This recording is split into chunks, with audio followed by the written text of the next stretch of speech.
Praise lord, అందరికీ వందనములు.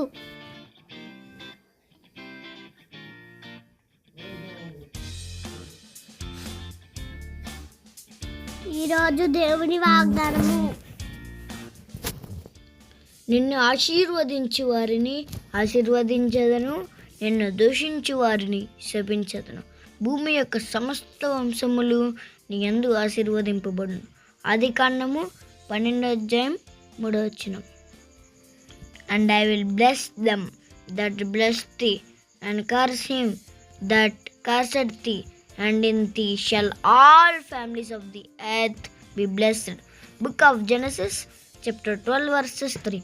దేవుడి వాగ్దానాన్ని మీ అందరి జీవితాల్లో నెరవేర్చునుగాక. ఆమేన్. Thank you for watching this video. God bless you.